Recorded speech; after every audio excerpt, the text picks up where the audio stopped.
Grace to you and peace in Jesus Christ our Lord.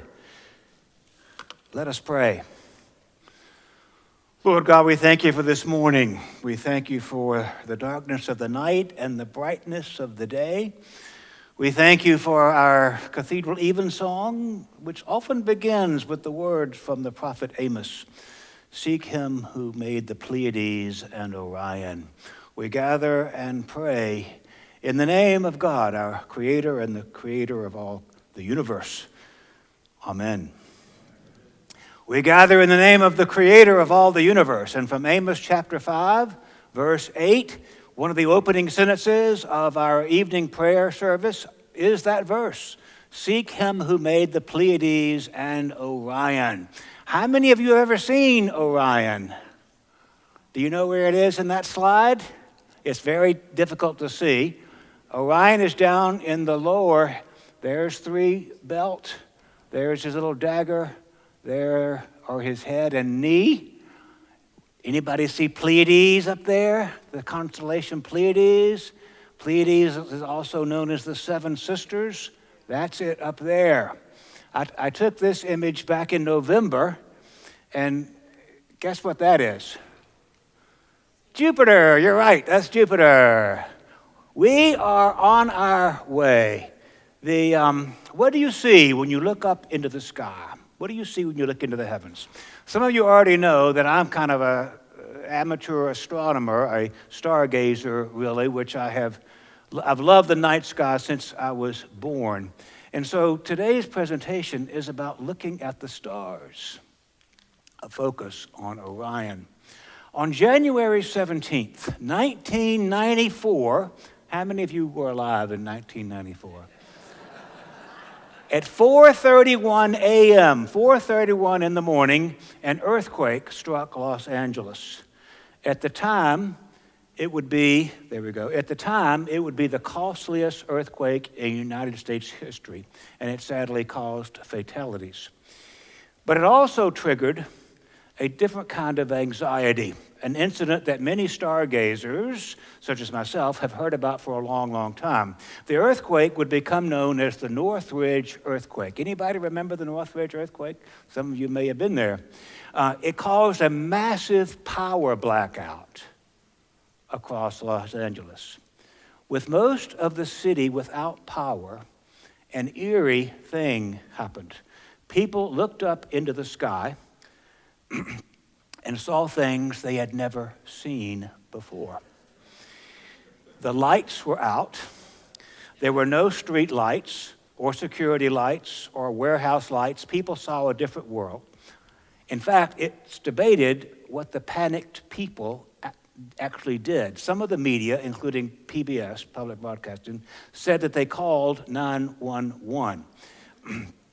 Other reporters said they called the Griffith Observatory, but what they were asking was this: what is that giant silvery cloud in the sky? They had never seen it before. It was the Milky Way. They had never seen it before. This is probably a fake photograph. Watch out. I'll tell you, there's 2 photographs that are probably fake that I'm going to show you. Some are public domain, but the rest of the photographs are photographs that I actually took. This is a fake photograph showing what maybe they saw when the power was out in LA and there was the Milky Way. But the reason that's fake is because the Milky Way doesn't go sideways.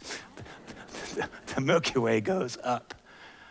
This could be a more accurate view of the Griffith Observatory looking back up at the Milky Way behind it. You know where the Griffith Observatory is? Almost burned during the fires recently. It's up in the San Gabriel Mountains right above LA.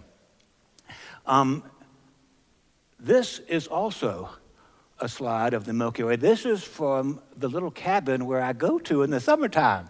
And I look out to the south, and up there, that is the Milky Way. This kind of exposure from a camera needs lots of time. So you need about 30 seconds of an open shutter to get a real incredible view of the Milky Way. It's there. You can, now going on. A month ago, in December of 2024, starting in New Jersey, people also began reporting seeing things at night that they had never seen before. And in their anxiety, they supposed that they were seeing drones. The former governor of Maryland, one Larry Hogan, got into the act and posted a video on his social media account purporting to show drones. He said, "Last night, beginning around 9:45, I personally witnessed and videoed what appeared to be dozens of large drones in the sky above my residence in Maryland," he said on his social media account.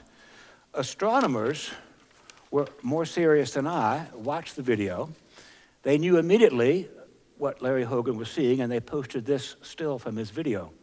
What he was videoing was the constellation Orion. Here is a screenshot of Larry Hogan's video. If you don't see it ordinarily, it's hard to recognize it when it shows up. That's the slide from his video. Here is where I grew up. This is the hay barn out on the farm in Coweta County, where I often try to go to. My wife is there more often than I. That old hay barn is right across the new lake reservoir called Lake McIntosh in Peachtree City. Any of you know where Lake McIntosh is in Peachtree City? Across the lake, quite close to us, is the Peachtree City Airport, also called Falcon Field, which is also the site of an annual air show.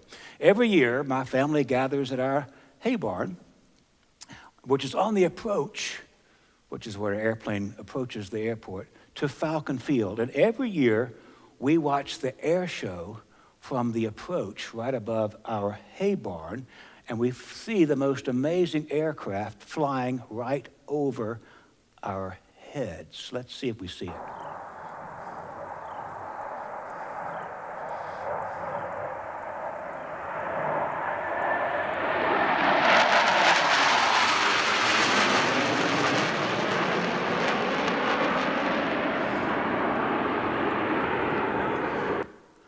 That's what I grew up watching. Those are the Blue Angels flying over where I like to stargaze. I've never been in one of those aircraft. Some of you may have been in this aircraft. Here's another view.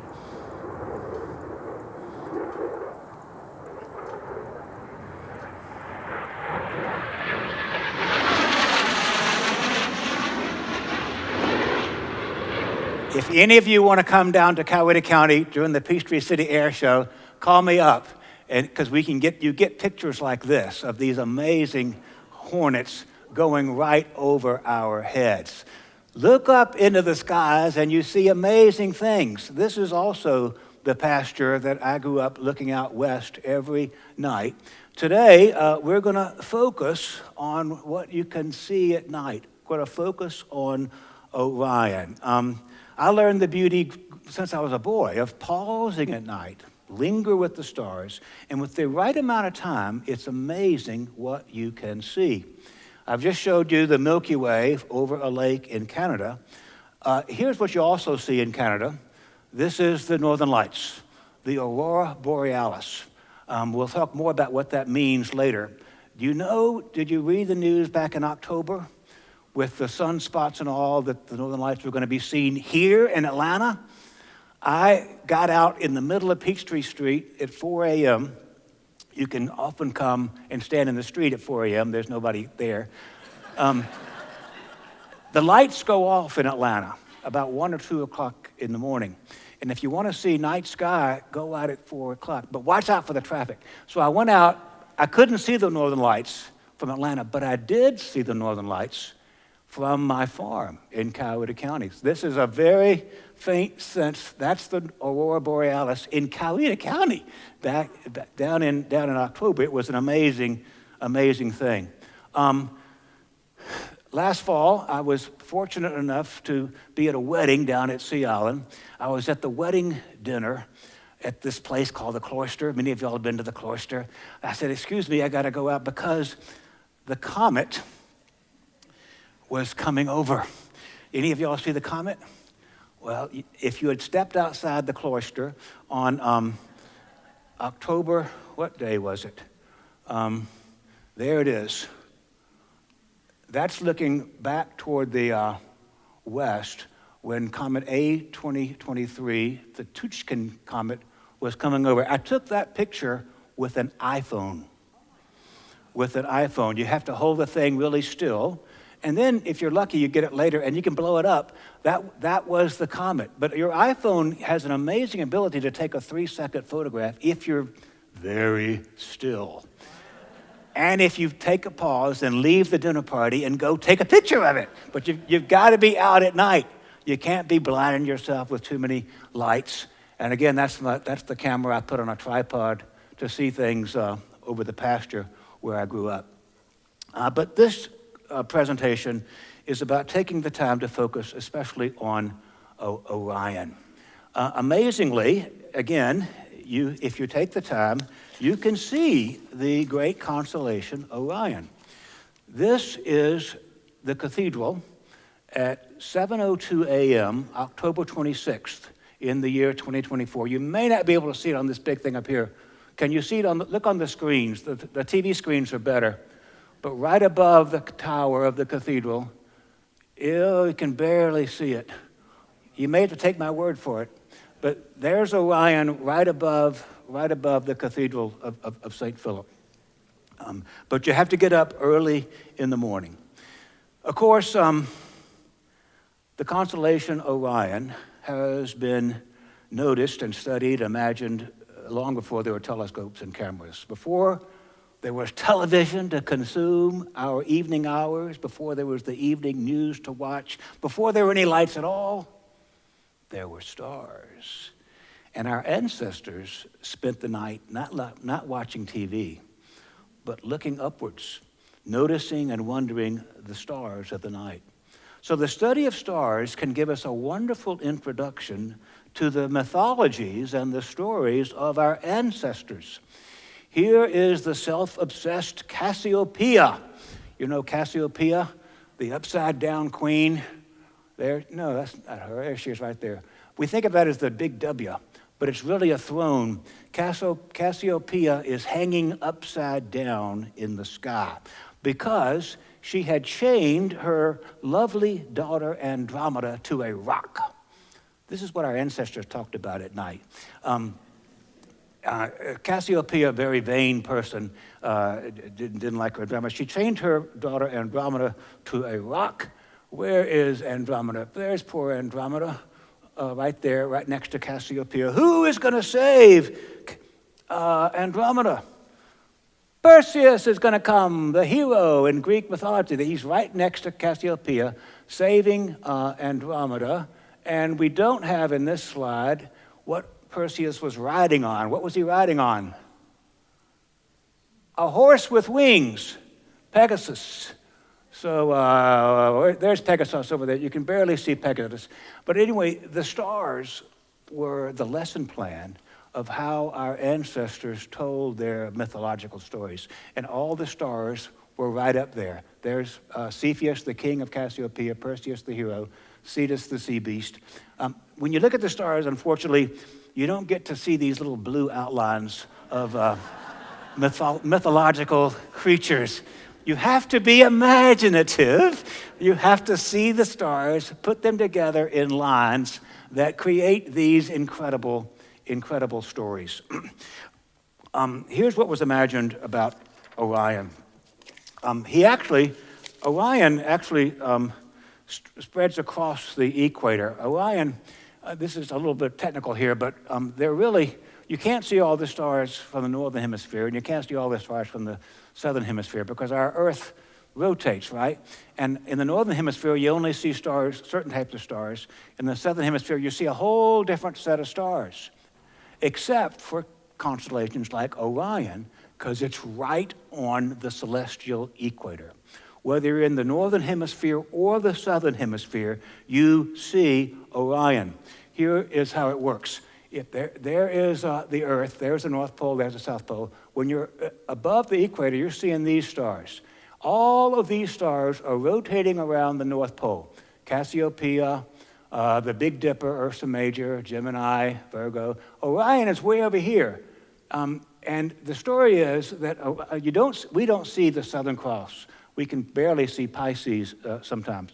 But Orion is way over there. In the Iliad of Homer, Orion was the hunter.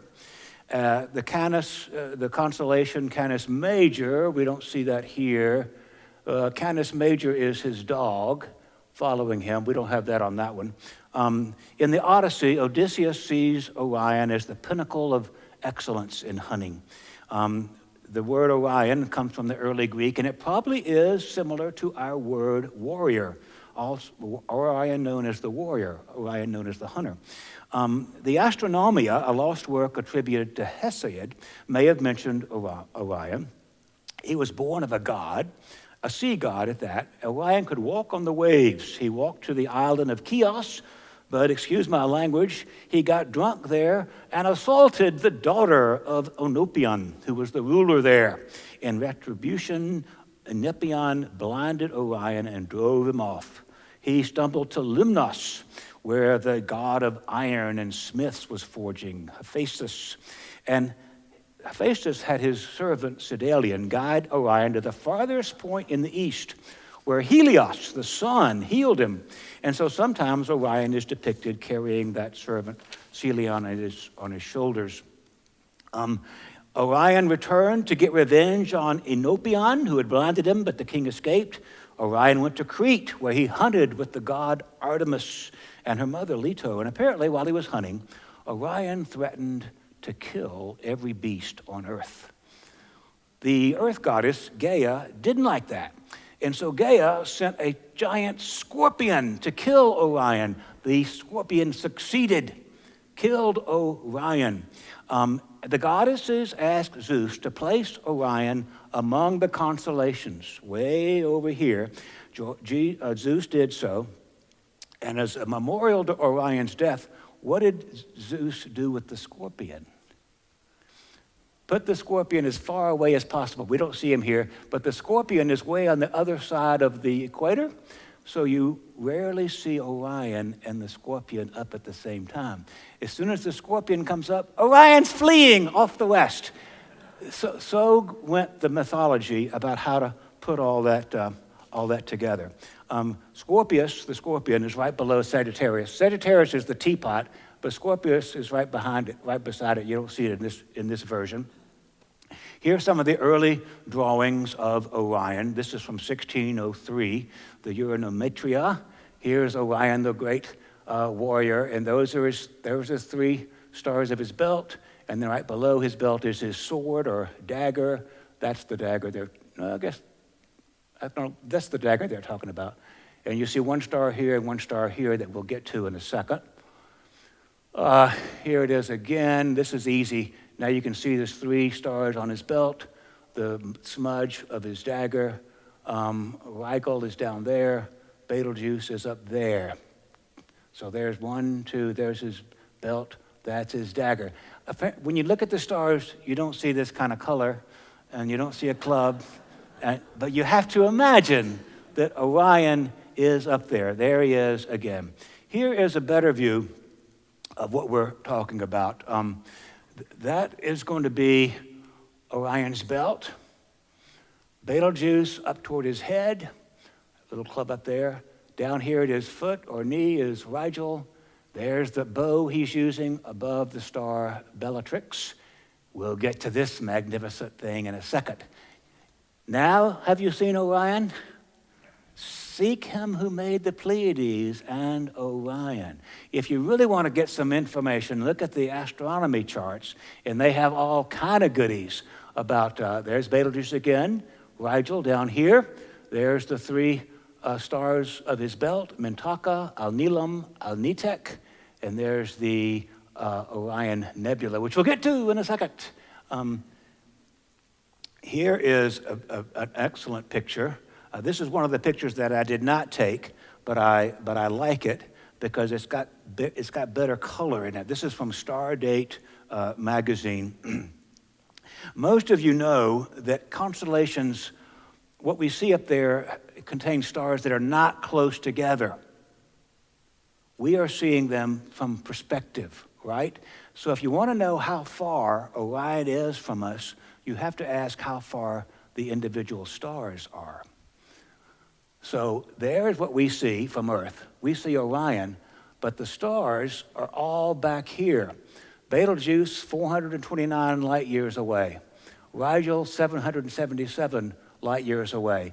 The three of his belt, Alnitak, Mintaka, Alnilam, are those distances away. And there in the way distance is what we'll get to in a second, the Orion Nebula, called M42, M after a great astronomer named Charles Messier, who cataloged all these items. So what we see on a 2D eyesight is really 3D, way stars all over the background. Back to back to nothing here. What do we hear? Is this better? Yeah, there we go. So there is a better picture of Orion. The star Betelgeuse, right there. People pronounce it different ways. Some people say Betelgeuse. I can't call it Betelgeuse. I just call it Betelgeuse. It's 300 times wider than the sun, and it emits 100,000 times more energy. It's called a red supergiant. 20 times more massive than the sun, and it's squeezing all this original hydrogen together. That's what makes these energy things happen. It fuses the hydrogen to make helium, and it finally gets so much pressure that it's going to form carbon, it's going to form oxygen, it's going to finally form even iron, pressing in on itself. And when that happens, there'll no longer be a core producing energy, pulsing outward. The star is going to collapse. It will become a neutron star. A massive explosion will produce a supernova. Somebody coming down the hall who knows what they're talking about asked me, do you think Betelgeuse is going to become a supernova in our lifetime? It was Bill Brockman asking me that question. That's the star that people think it could explode any day, or it could be 1,000 more years. But they see that star collapsing on itself.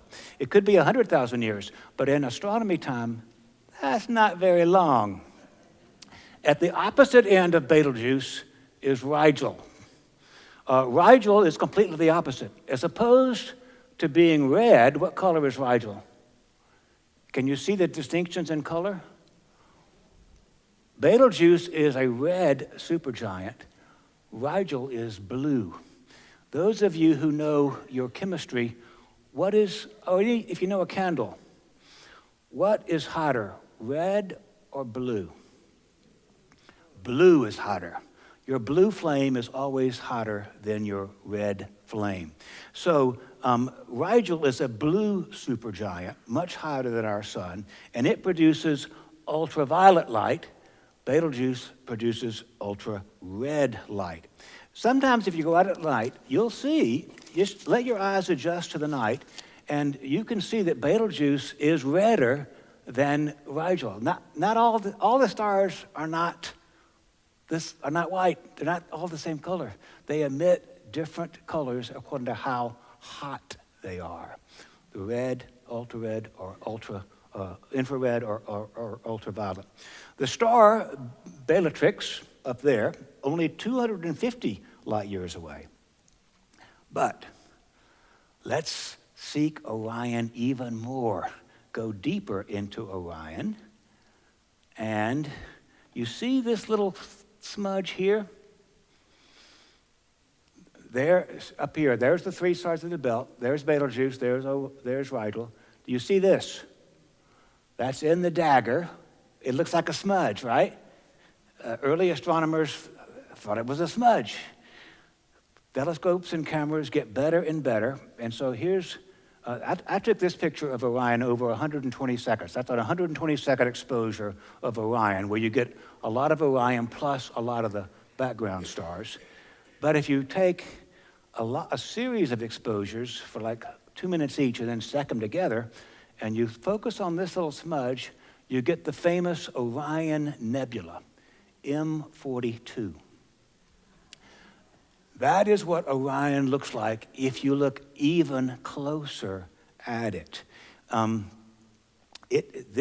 Orion, a nebula is really a complex cloud of gas and dust. It's illuminated like a giant filament fluorescent bulb might be. And M42, the Orion Nebula, is actually a star factory.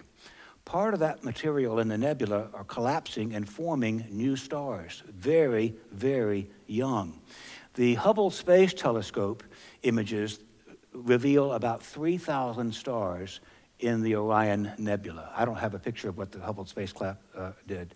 Some of them could be as young as 10,000 years old. It's the closest star factory to Earth, M42, the Orion Nebula. M42, again, it's just dust, so it needs to be illuminated by something, and there's a set of 4 stars inside called the trapezium that are too bright in this photograph. They are delivering the light that's illuminating the cloud. The cloud is often made of hydrogen ions, hydrogen 2, and they absorb the energy from another set of stars. That's how nebula get their name. Hey, there's another cool thing. You can go behind Orion Nebula to the star Alnitak, and you see what is called the Horsehead Nebula. You can't really see it here, but it is the dark shadow against a red hydrogen gas. This is better. That's the Horsehead Nebula. See the Horsehead looking to our left? That too is in the constellation Orion. This is the dark shadow in front of the red clouds. It's by the star Alnitak. Alnitak. Alnitak. Well, do you know what that word means? It means the girdle. What language do you think Alnitak is? It's Arabic. It's one of the 210 named stars in our heavens that have Arabic names.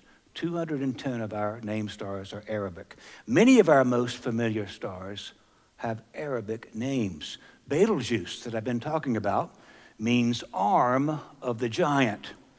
Rigel, which I've been talking about, also Arabic, means foot of the giant.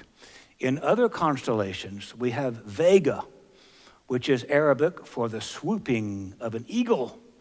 Aldebaran, you know Aldebaran in the constellation Taurus? That means the follower. In our most familiar constellation, which would have to be the Big Dipper, Ursa Major, of course, is Latin, but all the individual stars in Ursa Major have Arabic names, including the big star Dubhe, which means bear. Ursa Major means big bear. So the Arabic name for that star is Bear, Dubhe. All these Arabic names are the result of the golden age of Islam, when it was the Islamic scholars from Spain across northern Africa to the Middle East to India. Those Islamic scholars were the scientists and theologians who kept alive the Greek classics and who kept alive particularly the Greek astronomy of Ptolemy. The Islamic astronomer Al-Sufi in the year 903 translated and also corrected the work of the Greek astronomer Ptolemy with his own star catalog. And Al-Sufi used his own familiar Arabic star names. So his star catalog became the standard work. So today, the name Orion means hunter or warrior, but its stars have Arabic names. Ursa Major means big bear in Latin, but its stars are Arabic. So what use is stargazing? Why do we want to look at the stars? Well, sometimes you can see constellations like this. This is not in Orion, but I had to show it because it's a heart. It is the Heart Nebula. You gaze at the stars because its reward is awe. Its reward is love. It's good to enjoy wonder and awe. It's good to realize things that are greater than we are. Here is the Pleiades, and you can see clearly the 7 sisters. The more you look, the more you see. It's not just 7 stars, of course. It's kind of a little Big Dipper, but that's the 7 sisters of the constellation the Pleiades. Here is another picture that is not my picture, but it's worth, this was taken by a Spanish photographer in 2010, but I like it because it shows everything in Orion. There's the three stars of the belt. There's the Horsehead Nebula. There's the big M42 Orion Nebula. And then this big red thing here, this big arch, is Bernard's Loop. But it's hard to get a camera this wide enough that takes all that color over all that time. It's still a famous photograph. Back to this picture. These are pictures that I took of Orion at 30 seconds long. And sometimes you get a picture with a long exposure where an airplane shows up. And so here's an airplane going right through the Pleiades, and it didn't crash into the Pleiades. It's a little distance away. But astronomy gives us a way to focus the energy of analysis. It's good to study things. And it's good to study things instead of jumping to conspiracy theories about what is in the sky. The early astronomers were our first scientists, and they were also the first theologians, really, the ones who talked about God. And that's exactly what led them to focus on things like math and physics and scientific observation. Nicholas Copernicus was actually the canon of a cathedral. He was not ordained, but he was a canon of the cathedral. That was his role of the scientific work that was going on. In fact, the study of calculus probably developed from astronomers trying to figure out how planets orbited. It took calculus to realize it was not a circle that they were orbiting, but it was an ellipse, and that's what calculus is able to figure out. But there is, what is that? That's another picture of Orion. That's a picture of Orion at the bottom. There's Pleiades at the top. This is when Jupiter was in the sky. Here is a picture of all the Arabic names. This is the southern hemisphere. This is the northern hemisphere. You see Betelgeuse right in the middle. You can see Betelgeuse and Rigel, the Orion. See, there's Orion right between the northern hemisphere and the southern hemisphere. So you can see Orion whether you're in Canada or whether you're in Australia. You can't see other constellations like that. There's a little close-up of Rigel, Betelgeuse. This is backwards of what we've been looking at. There's Aldebaran in Taurus, and it gets more and more exciting. Here's an early Arabic photograph of Orion. But all the names, of course, are the Arabic stars, Arabic names of stars. Let's see what's next. Oops. See, Kim made the Pleiades and Orion, and you see amazing things when you take a time to look out at the star. Here's another nebula I wanted to show just for the sake of. This is the one I put on the cover of the Cathedral Times 3 weeks ago.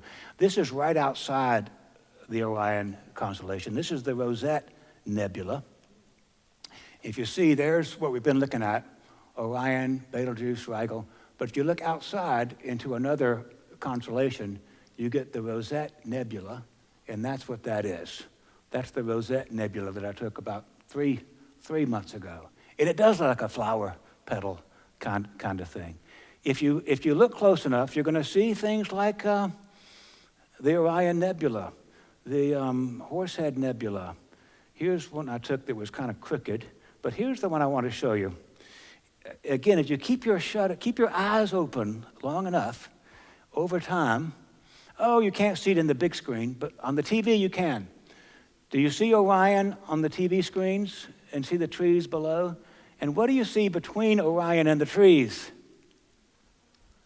It's a shooting star. So if your camera is open, suddenly you'll see something there that wasn't there a little while ago. It's a meteor kind of flashing by. So these are finally some pictures of the Orion Nebula in Orion that are worthy of study. This picture of Orion I took 3 nights ago, Thursday night, from my backyard. But you can't see it with your naked eye. You've got to have a telescope that will follow the nebula and have a shutter on your camera that's open for some time, and then put it together. But you can see these things from the city. It does take some equipment. But if you want to see with your naked eye, you won't be able to see this. But get up at 4 o'clock in the morning. Get up at 5. I tell everybody this. I for a long time, I kept the lights off when I got up in the morning because I don't want to ruin my night eyesight. When you're looking at bright lights, you go outside, you can't see for about 15 or 20 minutes. So I'd never turn on the lights in the inside. I was down in Coweta County doing this practice and fell down a bunch of stairs. I'm going to turn the lights on in the morning now. But if you're careful, you can see all these things even in the night sky, and even in the urban sky. So I like leading Evensong, as the choir knows. Whenever I start Evensong at 4 o'clock in the afternoon, Sunday afternoon, I use the offertory sentence, the opening sentence that is this sentence: "Seek him who made the Pleiades and Orion." Those stars, they do show up in the Bible, and they reward our prayer and our study. Here endeth the lesson.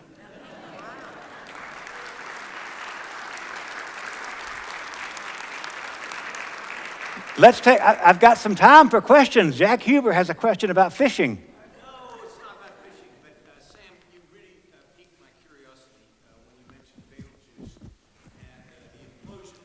Ah. And since we'll all be around for that, could you tell us what to expect, what the after effects would be on Earth? Okay, the question is, what's going to be the effect of Betelgeuse exploding or imploding, essentially? You're going to see it, but it will not affect the Earth. If it happens soon, it will be bright enough to definitely see at night, and it might be so bright that you see it during the day, but it will not cause us any damage. So I am told. I've got a picture of the Crab Nebula. The Crab Nebula is actually a supernova remnant, and they're a lot more symmetrical because it's a circle of things kind of circling around the supernova. That's what's going to happen to Betelgeuse. Again, it could happen tonight, or it could happen in 100,000 years from now. But the Earth, all other things being equal, will be fine. There might be other things that damage the Earth, but it won't be Betelgeuse. Helen.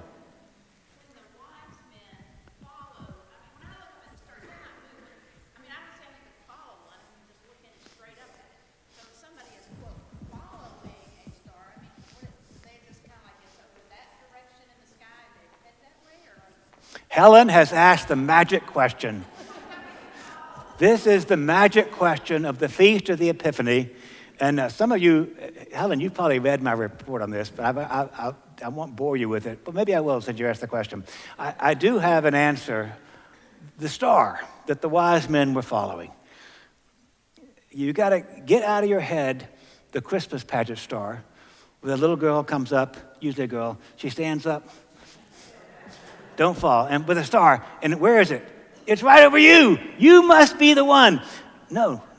There's not a little star going around. So first of all, when you look up at the sky, how do you know whether a star is above you or over somebody in Alabama? You don't. The people who were the wise men, the magi, from which we get the word magic, they were really astrologers. We didn't have the astronomy at the time. Astronomy is the scientific study of lots of data. Astrology is gathering you know what they do. They see when the moon is rising and when Jupiter is up and when Venus is up, and they assign different forecasts to them. The Magi were, in fact, here's the Sam Candler theory, which is not just my theory. The Magi were following Jupiter because Jupiter was the sign that a king had been born. And Jupiter was coming up and was about to go into the orbit, which they do sometimes, is about to go into the orbit of Mars, which was the star assigned to the people of Judea. However, now here's where you have to get a little, I can't show you a slide of this, but guess what? We're in a solar system where the sun is here. The first planet is what? Mercury, Venus, Earth, Mars, Jupiter. So when we're going around looking at the stars at night, we're always going to see Venus next to the star, next to the sun. Why? Because Venus is close to the sun. So when we're looking at Venus, it's either going to be the morning star or the evening star. Some people call Venus the morning star, but it's right before the sun comes up or right after the sun is going down. This is an answer to your question. That's Venus. But if you look at the stars out here, if we're going around the sun here and we're looking at Jupiter, we're going faster than Jupiter. These stars are going faster. They're closer to the sun. The Earth is going faster. So we see Jupiter in the west, and then Jupiter starts going to the east. You see what I'm saying? Here we are going around the sun. We catch up with Jupiter, and Jupiter goes this way. And it looks like, at that moment, when it turns, what does it really look like? It looks like it stopped. It looks like Jupiter stopped in that orbit. And the Magi, thinking that they're all the same planetary system, say Jupiter stopped. The star stopped. And it wasn't so much where the great sign of kingdomship was, it was where they were. Where were they when the star, that is to say Jupiter, the sign of royalty and kingdom, in the orbit of Mars, when Mars was also up, when Jupiter stopped and goes in what they call retrograde, and a retrograde is when these outer stars, like Jupiter and Saturn, go backwards in the sky. Because we've been following them, we catch up, and then they start going the other way. That's called retrograde. That's what happened. That's my theory of what the Magi saw.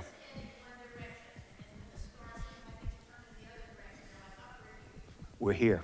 Wherever we are is here. Right. It wasn't,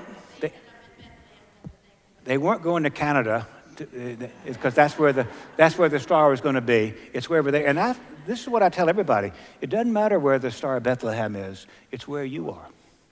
It's wherever you are when that moment is right. That's where the King of Glory is. That's the magic question. So if you're lucky enough, you'll come to my Epiphany homily every Tuesday when I do the homily at Epiphany at St. Mary's Chapel. I give that very story. What was the Star of Bethlehem? That's my theory of what the Star of Bethlehem is. John. Every Friday, the Wall Street Journal has houses of worship, and 15 or 20 years ago was a writer who wrote about that, and he started with a Roman coin from that era, and it's Jupiter, the very, very short version, Jupiter in the constellation Aries. I may have the constellation wrong. It's Aries rather than Mars, but you're right. And he said that they were astrologers. And that's a very short, and I'll make a copy of that and bring it to you. I've read that article. I think that's the article I'm trying to agree with. What it points out is that there were astrology looking at the signs of the planets and the constellations. Other questions? How much time we got? Bill. Yeah, I read an article just this week where Chinese scientists from very ancient times describe Betelgeuse as yellow. Oh. Which makes some astronomers think we've actually seen it evolve from a yellow supergiant to a red supergiant in human history. Which, human history compared to stars is very small. Which means it's happening fast. Maybe it is about to explode. Maybe it's about to burn up. Other questions? Lions.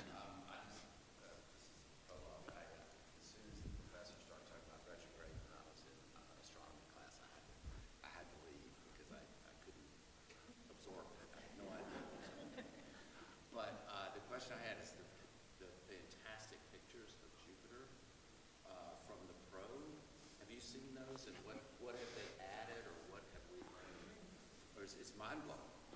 It's amazing. I don't know what the recent pictures are. Talk about pictures of Jupiter.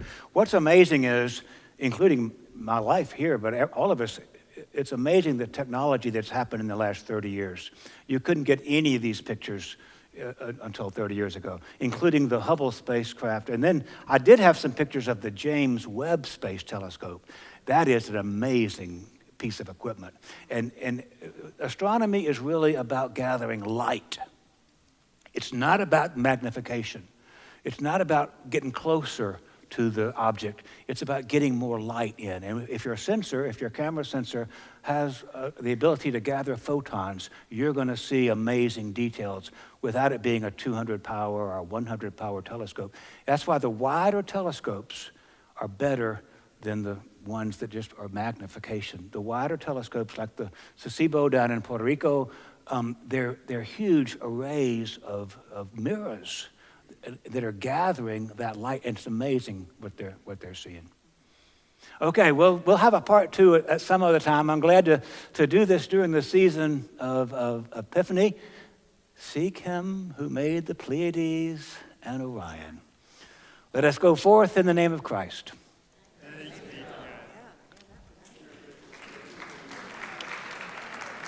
Thank you.